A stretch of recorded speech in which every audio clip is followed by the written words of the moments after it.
Hello everyone, আমি প্রিয়া তোমাদের কাছে আবারও একটি নতুন ভিডিও নিয়ে উপস্থিত কিন্তু হয়ে গেছি। তো আজকে আমরা যেহেতু বিয়েবাড়ি এসেছিলাম, বিয়েবাড়ির সকলে মিলে এক দল জোগাড় হয়েছি একসাথে অনেক দিন পর। তো ভাবলাম যখন অনেক দিন পর একসাথে সবাই জোগাড়ই হয়েছি, তো চলো সবাই মিলে একটু ঘুরে আসি কলকাতা থেকে, যেহেতু কলকাতাতেই বিয়েবাড়িতে এসেছি। তো আমরা চললাম চিড়িয়াখানার উদ্দেশ্যে, মানে চিড়িয়াখানা দেখবো। তো আলিপুর চিড়িয়াখানায় আমরা এখন নেমে গেছি। তো এখন আমরা চিড়িয়াখানাতে ঢুকে পড়েছি।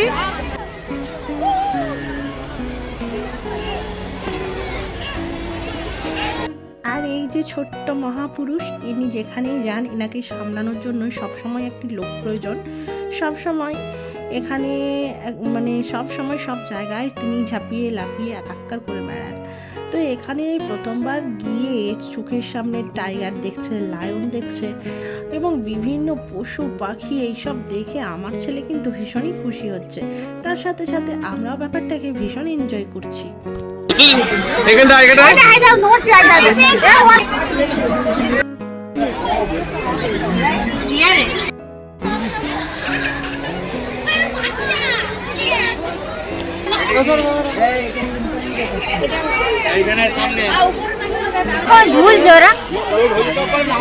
বাদুর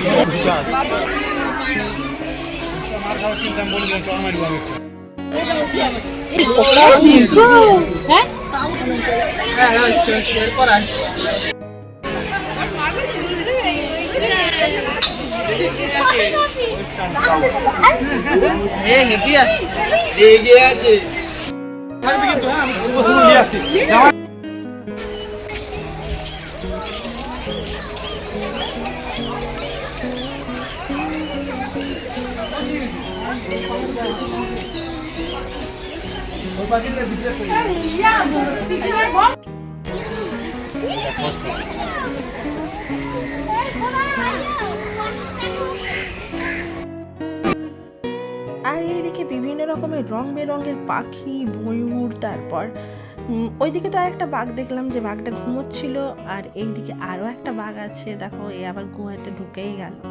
তো যাই হোক, এইসব দেখতে দেখতে আমার ছেলে এমন ছুট মারলো যে ওর পিছনে ছুটতে গিয়ে আমি আমাদের দলটাই পুরো হারিয়ে ফেললাম। তারপর অনেকক্ষণ ধরে খোঁজাখুঁজির পরেও আমি কিন্তু আর ওদিকে খুঁজে পেলাম না, কারণ চিড়িয়াখানা তো ছোট জায়গা নয়, ভীষণ বড় জায়গা।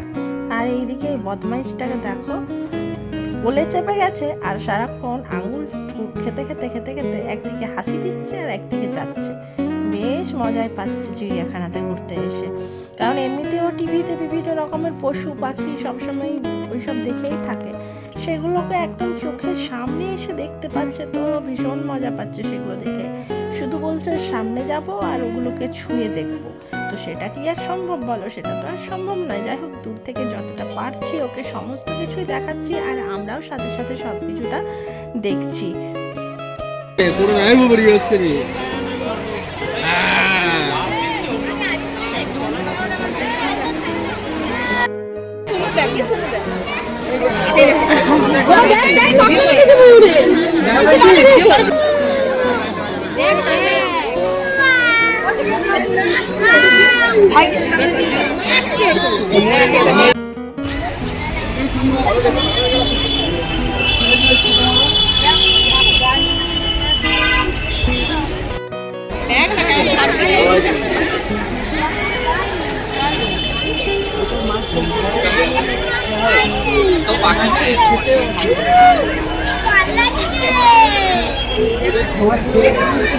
খাওয়ার জন্য মাছ তো ধরে তোলবে, খেতে ওদের বিরাট কষ্ট, ওটা দেখছি ওই মাছটা তুলে খেতে কম বেড়ে যাচ্ছে, তুলতে পারছে ধরে রেখে তুলতে পারছে,